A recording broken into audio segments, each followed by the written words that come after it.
오늘의 말씀은 창세기 29장 14절에서 15절 말씀입니다.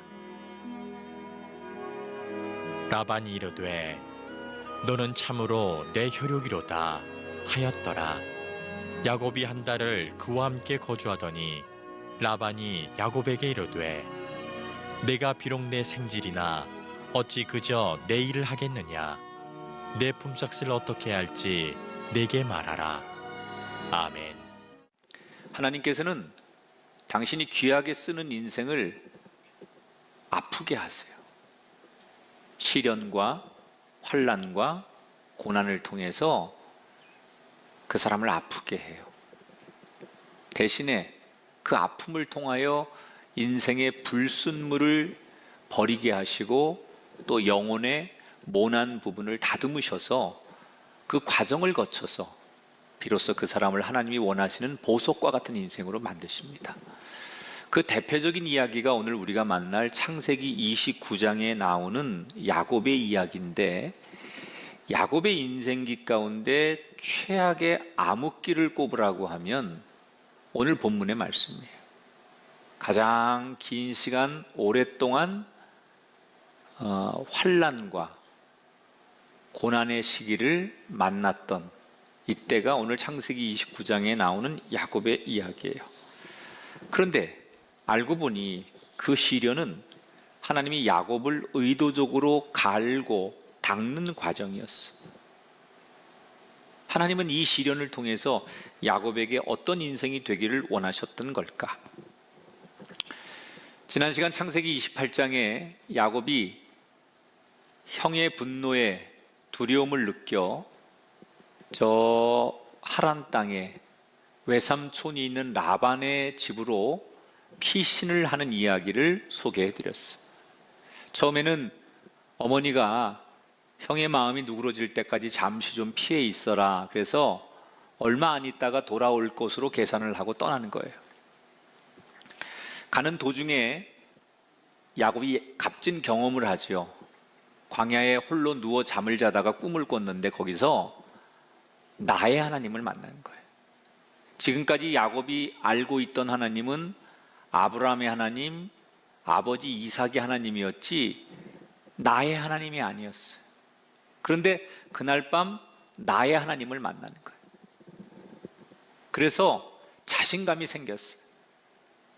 그리고 어깨를 당당하게 펴고 그 덕분에 하란으로 갈 수 있게 되었어요. 이제 야곱이 집을 떠나서 한 달쯤 되었을 때 오늘 이야기가 시작이 됩니다. 창세기 29장 1절에 보니까 야곱이 길을 떠나 동방 사람의 땅에 이르렀다, 이렇게 소개합니다. 한 1000km의 거리를 야곱이 걸어가게 됩니다. 드디어 도착을 하지요. 그리고 야곱은 그냥 자기가 걸어온 길이나 자기에게 일어나는 일이 일상적인 일이라고 생각하지만 사실은 그 모든 것을 하나님께서 연출하시는 거예요. 어느 날 야곱은 낯선 땅에서 너무 목이 마르니까 한 운물가에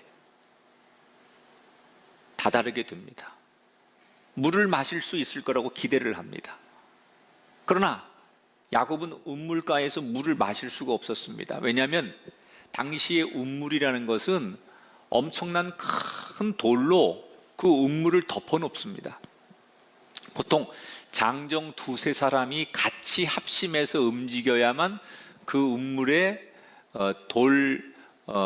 덮여 있는 것을 옮길 수 있는 굉장히 크고 육중한 돌로 운물을 덮어놓습니다. 왜 당시 사람들은 운물을 돌로 덮어놓을까? 세 가지 이유가 있는데, 첫째는 가축이나 사람을 그 깊은 운물에 빠지지 않도록 막기 위한, 안전을 위해서 운물을 덮어놓습니다. 두 번째는 먼지도 많고 위생적으로 여러 가지 오물이 그 운물에 들어갈 수 있기 때문에 그런 것을 막기 위해서 위생적으로 막는 거예요. 세 번째 큰 이유가 있는데 그게 뭐냐? 외지인이 와서 함부로 운물을 쓸 수 없도록 만들기 위해서, 그 지역 사람들만 쓰기 위해서 운물 입구를 막아놓는 거예요. 물이 귀한 시대다 보니까 운문 하나를 발견하면 남들이 아무나 와서 쓸 수 있는 게 아니고 그 지역 사람들만 쓸 수 있는 거예요. 그래서 운물의 입구를 막아 놓습니다. 지금 야곱은 저 타지에서 온 외부인입니다. 그러면 이 물을 마시려면 이 지역의 내부인 가운데 누군가 와서 물을 사용할 때 비로소 옆에서 물을 좀 마실 수 있는 거예요. 언제 이 운물가에 사람들이 올까 막연히 기다려야 됩니다. 그런데 참 신기하죠? 딱 앉자마자 저쪽에서 양 무리들이 세 무리가 쫙 오는데 그 뒤에 양들을 돌보는 목자들이 같이 오는 거예요. 야곱이 이 목자들이 걸어오니까 처음 보는 사람들인데 대뜸 환심을 사기 위해서 형님들 고생 많으십니다. 어디서 오십니까? 이렇게 말을 붙입니다. 이때 한 목자가 처음 보는 야곱이 자기들한테 형님들 어디서 오십니까? 이렇게 다가오니까 약간 경계하는 눈빛으로 위아래를 훑어보다가 우리는 하란에서 왔지 이렇게 말합니다. 하란이라는 말을 듣는 순간 야곱의 심장이 범프질을 하는 것처럼 뛰기 시작하죠. 왜? 지금 자기가 가려고 하는 곳이 하란이에요. 외삼촌 라반이 사는 곳이 하란이에요. 그런데 태어나서 한 번도 외삼촌을 만난 적도 없고 외삼촌 댁에 가본 적도 없어요.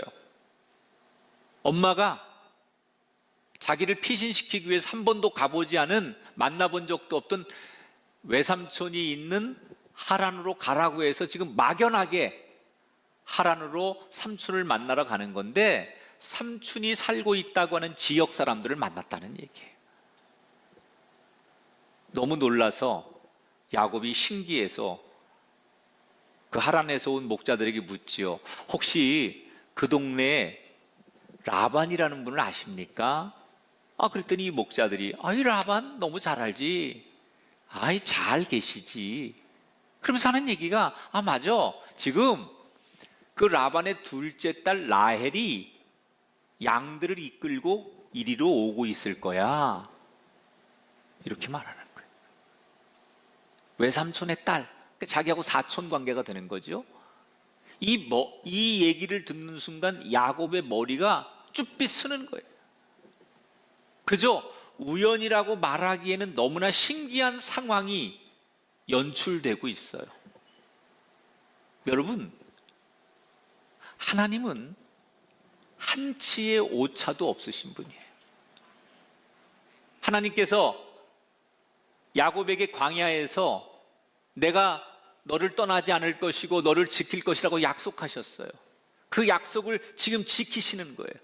한치의 오차도 없이 야곱을 하란 땅에 삼촌이 있는 곳까지 인도하셨다는 얘기고, 지금 그 삼촌을 만나기에 가장 정확한 사람들을 옆에 세우신 거예요. 우리가 만나는 하나님의 은혜 중에 제일 큰 은혜는 나도 모르는 사이에 내 발걸음을 복된 자리로 인도하시는 하나님. 나는 그냥 걷는다고 걷고 나는 오늘도 살아간다고 살아가는데, 내가 전혀 의도하지 않게 하나님이 내 발걸음을, 내 인생을 지나고 보니 가장 복된 자리, 가장 축복된 곳으로 인도하시는 하나님을 경험하는 것. 여러분에게 그런 은혜가 있게 되기를 주의 이름으로 축원합니다. 이 이야기는 4,000년 전 이야기예요.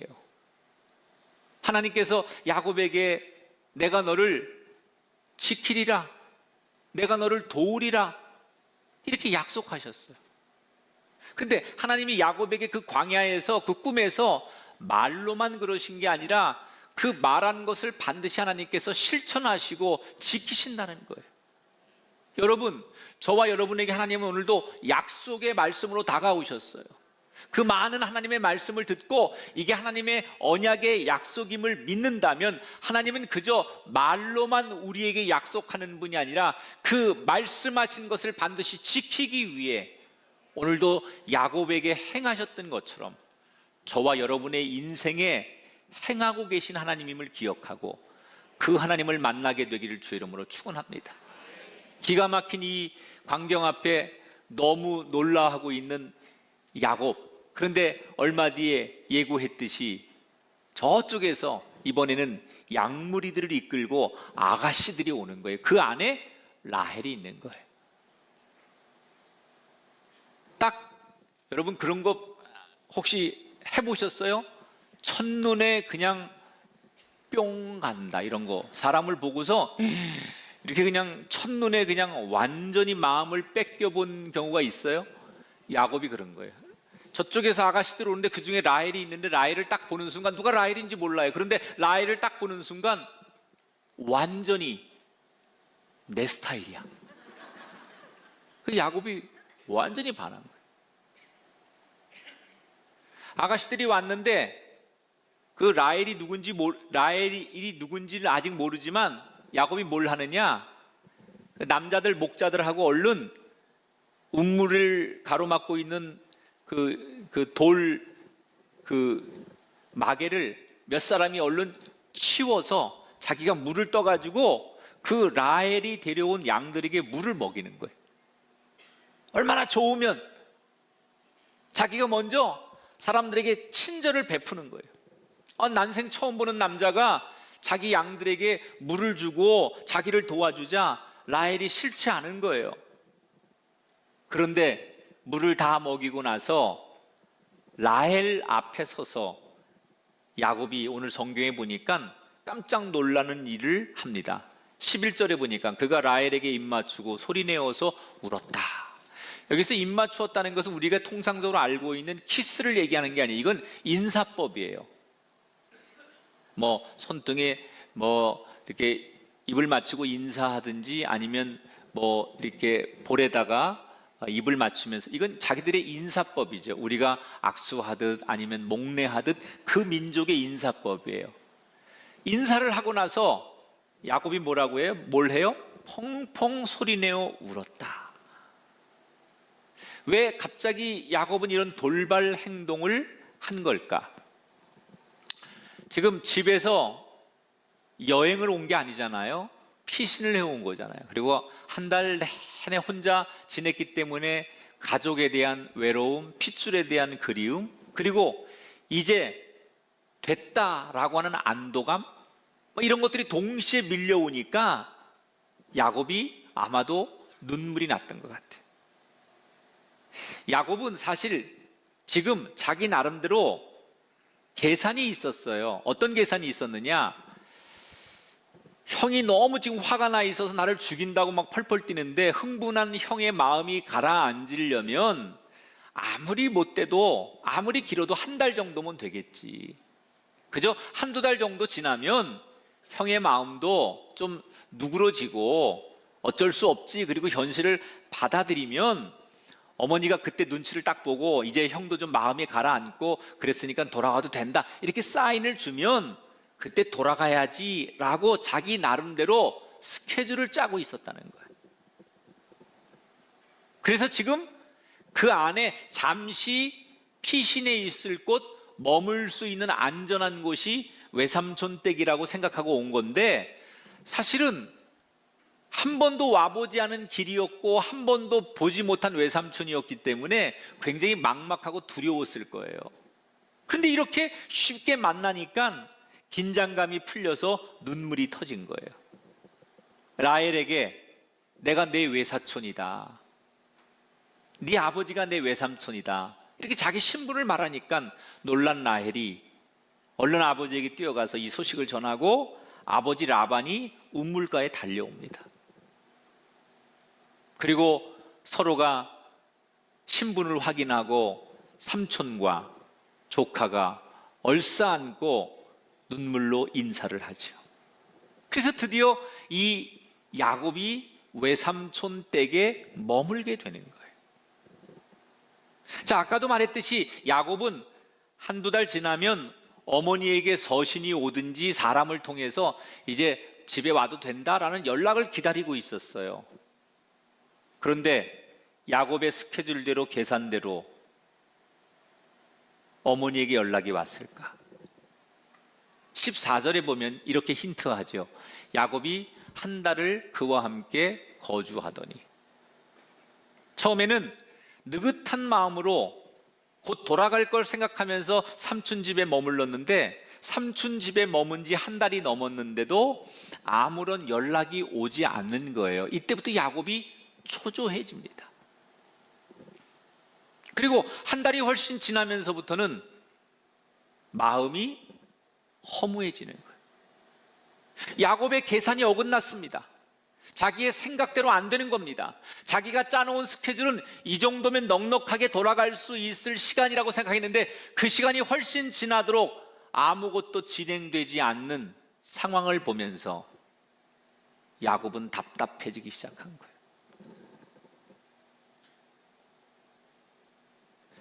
자기들의 계획은, 엄마의 계획도 아들의 계획도 몇 달 있으면 만날 거라고 생각했는데, 자기들이 짜놓은 계획대로 안 돼요. 실제로 야곱은 살아서 엄마를 보지 못합니다. 자, 시간이 점점 지나니까 야곱이 하나님에 대한 원망의 마음이 생기는 거예요. 분명히 하나님께서 광야에서 내가 너를 도울 것이고 너와 함께 할 것이라고 약속하지 않으셨습니까? 그런데 하나님께서 왜 야곱이 원하는 대로 빨리 집으로 돌아갈 수 있도록 만들어주지 않으시고, 야곱이 그렇게 간구하고 소원하는 대로 응답하시지 않았을까? 왜 하나님은 야곱의 소원을 안 들어주신 걸까? 거기에는 하나님도 야곱에게 바라는 게 있었어요. 하나님이 야곱에게 원하는 게 있었어요. 그게 뭐냐? 네 계산법, 네 스케줄대로 살지 말고 매 순간마다 하나님, 나를 믿고 따라와라. 지금 여기를 오고 집에 돌아가는 시간, 스케줄, 계획표, 이건 다 하나님이 짜준 게 아니라 야곱 자기가 짠 거예요. 자기가 계획한 거고 자기가 만들어낸 스케줄이에요. 그리고는 뜻대로 되지 않으니까 하나님께 원망을 하는 거예요. 근데 하나님은 거꾸로 뭐라고 말씀하시느냐? 네가 만든 스케줄, 네 계산표대로 되는 것이 인생이 아니라, 안 될 때 나를 의지하고 내 생각, 내 이름을 부르면서 살아가라 라고 하는 게 하나님이 야곱에게 원하시는 거였다는 거예요. 이때부터 야곱의 인생이 단련되기 시작해요. 저는 이 설교를 준비하면서 제가 만약에 유형을 가지고 넌 베드로 형이냐, 뭐 바울 형이냐, 뭐 야곱 형이냐, 뭐 이렇게 말하면 물론 뭐 어디에 조금씩 이렇게 공통점이 있겠지만 가장 저하고 유사한 유형이 야곱 형인 것 같아요. 제가 어떤 면에서 그러냐면 저도 굉장히 계획적이거든요. 뭘 생각을 많이 하고 연구하고 뭐 하여튼간 그렇게 뭐 이렇게 창조하는 거 되게 좋아하고, 그 야곱이 그런 스타일이거든요. 굉장히 뭘 계획을 막 세워서 그 계획대로 남들보다 더 끙끙거리면서 일을 해내는 스타일이 야곱인데, 저도 무슨 일을 하면 꼭 그렇게 많은 걸 계획하고 미리미리 예행해보고 그렇게 해서 일을 만들어내는 스타일인데, 제가 돌아보니까 내가 계획해서 된 것도 있지만 내가 계획해서 안 된 것도 참 많았어요. 근데 그때 너무 힘들었거든요. 저도 아니 내가 남들보다 몇 배로 노력하고 오랫동안 준비한 걸 하나님이 아실 텐데, 내가 준비하고 내가 계획한 대로 하나님께서 왜 응답하지 않는 걸까? 그래서 속상하고 힘들고 하나님을 원망했던 적이 있었어요. 그런데 한 가지 감사한 건, 뜻대로 안 됐을 때를 가만히 돌아보면 그때는 다 제가 기도하고 있더라고요. 내 뜻대로 안 되고 내 계획대로 안 되면 처음에는 원망도 하고 힘들어하지만, 그래도 그 끝에는 결국은 내가 내 뜻대로 안 되니까 내가 하나님 앞에 기도하고 있더라는 거예요. 하나님이 야곱에게도 저에게도 그런 사람 되라고 단련시키셨구나. 그래서 지금은 너무 감사한 거예요. 그래서 여러분에게도 저는 그렇게 말씀드릴 수 있어요. 우리는 살면서 수없이 계산하고 우리가 어떤 계획을 세웁니다. 그 계획대로 모든 게 되면 참 좋은데 때때로 그 계획이 계산이 어그러지고 안 될 때가 얼마나 많습니까? 그럴 때 하나님을 원망하지 말라는 거예요. 그때는 하나님을 더더욱 부여잡으라는 거예요. 여러분, 하나님은 무능하지 않아요. 하나님은 절대로 실수하지 않으세요. 우리에게 어떤 어려움을 갈고 닦아서 보석이 되게 하려는 하나님의 깊은 뜻이 들어있는 거예요. 혹시 건강에 어려움을 만나신 분이 있거나 또는 가정의 경제적인 문제라든지 가족 간에 뭐 어떤 그런 서로 간의 갈등이 있거나 이런 문제로 힘들어하는 분이 있다면 원망하지 말라는 거예요. 그런 모든 과정을 통해서 여러분 깎이고 또 여러분들이 또 다듬어지면서 하나님은 여러분들의 인생이 야곱처럼 진짜 빛나는 보석과 같은 인생이 되기를 원하신다는 거예요.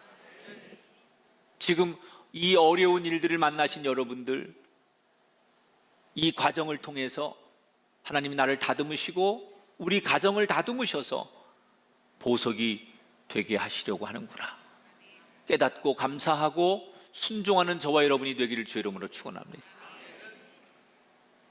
야곱은 자기가 기대했던 시간이 지나자 점점점 허무해지기 시작했어요.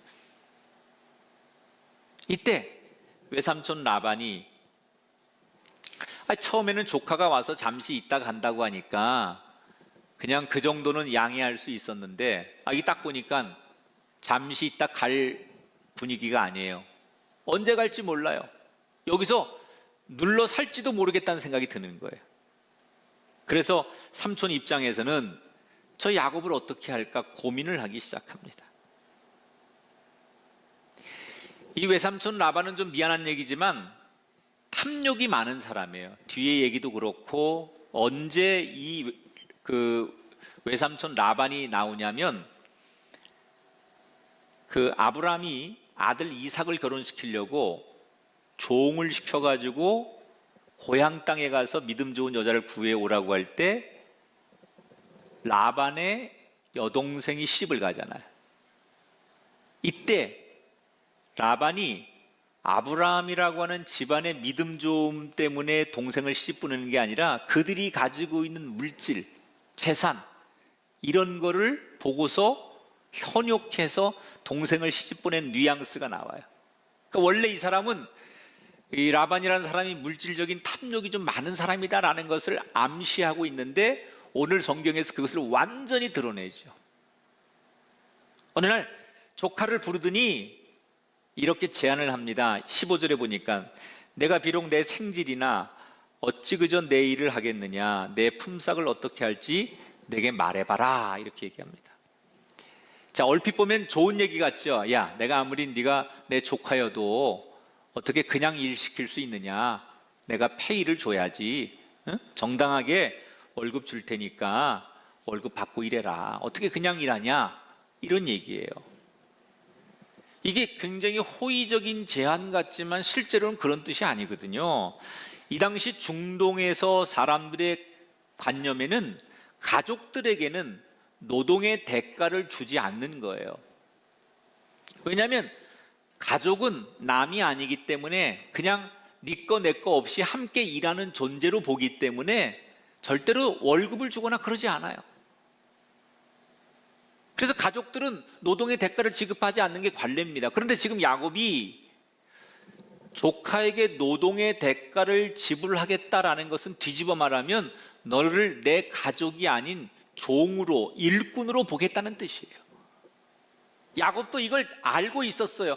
나를 삼촌이 이렇게 대하는구나, 부담스럽게 대하는구나 라는 걸 야곱이 알았지만 할 수 없는 거예요. 서운하지만 나는 지금 오갈 데가 없는 거예요. 선택의 여지가 없어요. 그래서 할 수 없이 삼촌 라반의 제안을 받아들이게 됩니다. 얼마를 주면 너 내 밑에서 일을 할래? 라고 연봉 협상을 하는 거예요. 이때 야곱이 이미 우물가에서 라헬을 보자마자 사랑에 빠졌고, 라헬도 그런 야곱이 싫지 않아서 둘은 연애 중이었어요. 그래서 야곱이 삼촌한테 그러죠. 삼촌, 다른 거 필요 없고요, 제가 열심히 일할 테니까 라헬하고 결혼하게 해주세요. 이 당시는, 고대 사회에는 친족들끼리 결혼하는 게 가장 보편적인 결혼이에요. 아무도 모르는 남에게 딸을 주는 게 아니라 가족들 중에 가장 믿을 수 있는 사람에게 딸을 주고 결혼하는 게 이 당시에는 굉장히 보편적인 결혼법입니다. 그러니까 조카가 자기 딸하고 결혼하는 것은 너무나, 이건 아주 좋은 케이스거든요. 이때 라반이 뭐라고 얘기를 하느냐, 야, 원래 남자가 결혼할 때 신부집에 지참금을 갖다 주는데, 지참금을 주는 건 그 딸이 시집을 감으로 인해서 일할 사람이 없으니까 그 노동력을 준다, 그래서 지참금을 줘요. 한 30세겔에서 40세겔 정도를 줍니다. 보통 노동자가 1년 연봉이 당시에 10세겔입니다. 그러니까 한 3, 4년 정도 일한 만큼의 돈을 갖다가 신부집에 주고 신부를 데려오는 거예요. 그런데 삼촌이 뭐라 그러느냐, 야, 그러면 우리 딸하고 결혼하고 싶으면 지참금을 네가 줘야 되는데 너 돈이 없으니까 우리 집에서 7년 동안 일하는 걸로 하고, 그 일한 대가를 가지고 지참금을 내는 걸로 하고 결혼하자, 이렇게 제안을 해요. 이게 악덕업주죠. 왜냐하면 3, 4년 정도 일하면 3, 40세계를 벌 수 있는데, 7년을 일하라는 것은 거의 2배를 일하고서 딸을 데려가라는 거니까 거의 악덕업자 수준이야. 이때부터 이제 삼촌이 아닌 거예요. 그래서 계약을 하는 거예요. 그런데 야곱은 억울하지만 선택의 여지가 없었고, 너무나 사랑하는 여인이 있었기 때문에 이 여인을 위해서 7년간 내가 일한다 라는 마음으로 계약을 하고, 그때부터 열심히 일을 합니다. 야곱은 7년 동안 종처럼 일하죠. 허드렛 일부터 모든 일을 다 해요. 그런데 성경에 야곱은 하나도 안 힘들었대요. 왜 그랬을까요? 20절에 이렇게 나와요. 그를 사랑하는 까닭에 7년을 며칠같이 여겼더라. 뭐든지요, 좋아서 해야 돼. 억지로 하는 건 너무 힘든 거예요. 자, 이제 7년이 지났습니다. 드디어 말도 못하는 고생의 시간이 지나서 7년이 지나서 약속대로 결혼을 할 수 있는 날이 왔어요. 결혼 당일날 온 동네 사람들이 모인 가운데 야곱이 축하한다고 여기서 한 잔 저기서 한 잔 주는 축하주를 받아 먹더니 코가 삐뚤어질 만큼 취한 거예요. 그리고 저녁이 되어서 장인이 차려준 신혼방에 들어가서 사랑하는 여인과 첫날 밤을 보내게 됩니다. 다음날 아침에 일어났는데 야곱이 놀라죠. 왜? 첫날 밤을 보낸 사람이 라헬이 아니라 라헬의 언니였던 레아가 누워 있는 거예요. 삼촌이 뒤통수를 친 거예요.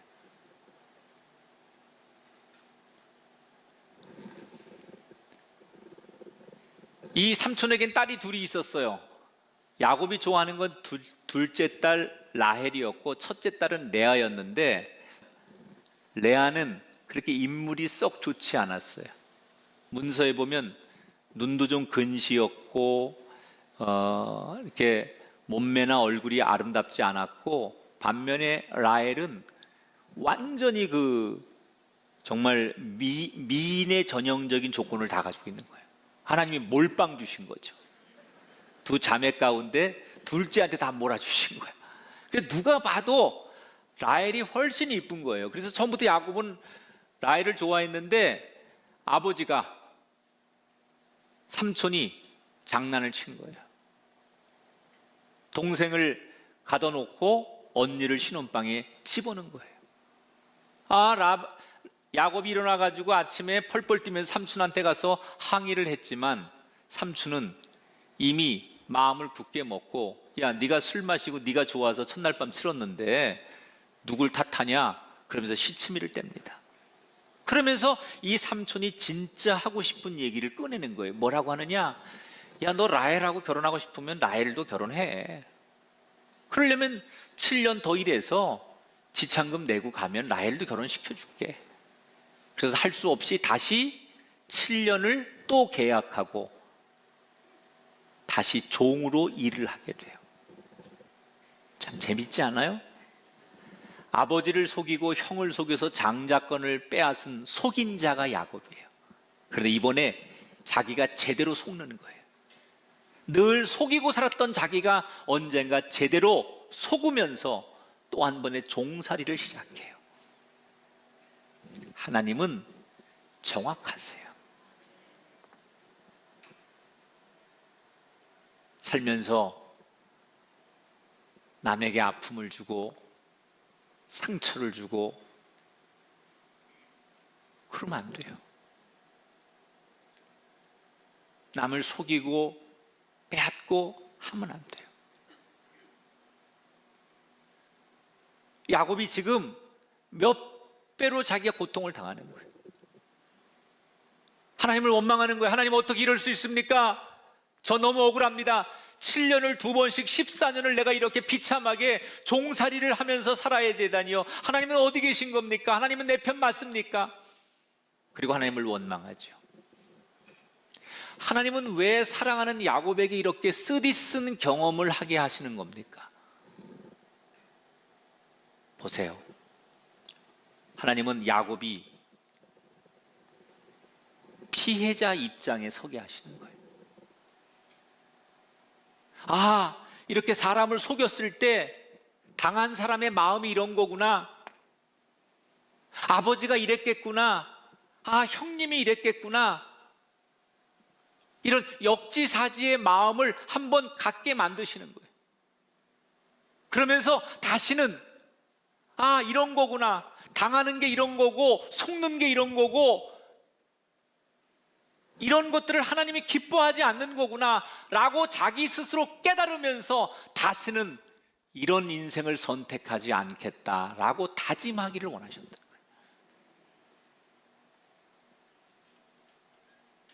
이 야곱이 이렇게 막 어려운 가운데 어느 날 깨닫는 게 하나 있는데 그 힌트가 조금 전에 읽은 20절에 나와요. 20절에 뭐라고 나와요? 그를 사랑하는 까닭에 7년을 며칠같이 여겼더라 그랬잖아요.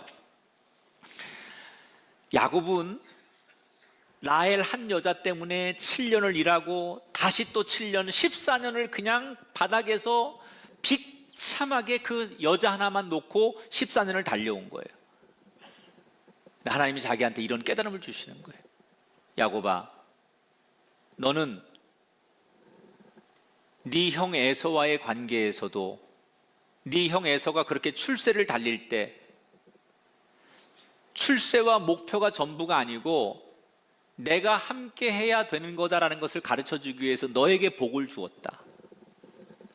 그런데 너는 지난 7년 동안 무엇을 위해 달려왔느냐? 하나님이 이렇게 물으시는 거예요. 마음에. 가만히 생각해 보니까 그 질문에 야곱은 대답할 게 없는 거예요. 내가 지난 7년 동안 내 인생의 1순위는 라헬이었어요. 7년 동안 헌신하고 7년 동안 열심히 일하고 7년 동안 말없이 살아온 모든 이유가 오직 하나님은 없고 라헬만 있는 거예요. 지난 7년의 인생 가운데 야곱이 열심히 성실하게 최선을 다해 살아온 건 맞지만 그 인생길 가운데 하나님의 이름은 없어요. 오직 라헬만 있는 거예요. 하나님 물으시는 거예요. 네 인생에 나는 있느냐? 네 인생에 돈, 라헬, 사랑 이런 단어는 있지만 하나님 아버지 이 단어가 있느냐? 네가 계획하고 네가 원하는 단어로만 살아온 네 인생이 얼마나 헛되고 얼마나 어리석은 건지 네 스스로 똑똑히 보아라. 야곱이 이걸 깨닫는 거예요.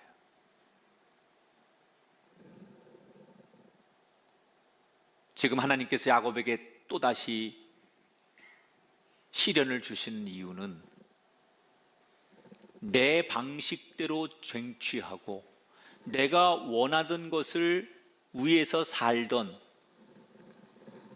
그런 자신의 삶의 스타일, 그런 영혼의 불순물, 이것을 잘라내는 것. 따라합시다. 내 방식 대신 하나님의 방식. 따라합시다. 내 목표 대신 하나님의 목표. 아멘. 하나님 그걸 원하시는 거예요.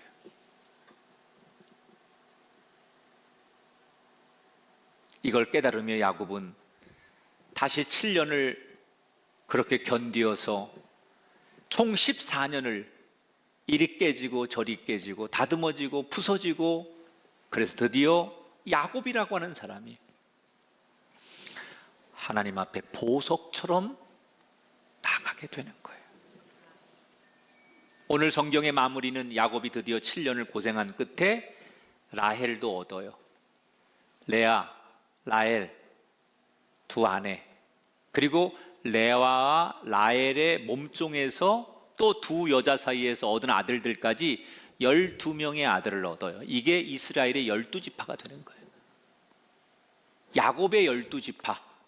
그래서 네 여자를 통해서 야곱이 12명의 아들을 낳고 이것이 이스라엘의 12지파가 돼. 이건 나중에 또 다시 이제 성경에서 여러분에게 설교할 건데,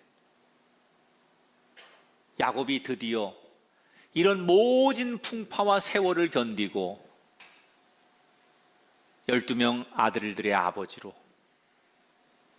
그리고 두 아내의 가장으로 성실하게 살아가는 것으로 오늘의 성경 이야기가 끝을 맺어요. 자, 제가 여러분에게 질문을 할 게 있어요. 여러분이 바라는 인생이 있으십니까? 혹시 목표가 있으십니까? 그런데 그 목표를 얻기 위해 여러분은 지금 어떤 길을 가고 계십니까? 100m 달리기를 하는 사람이 목표가 저 100m 뒤에 결승점이 목표예요.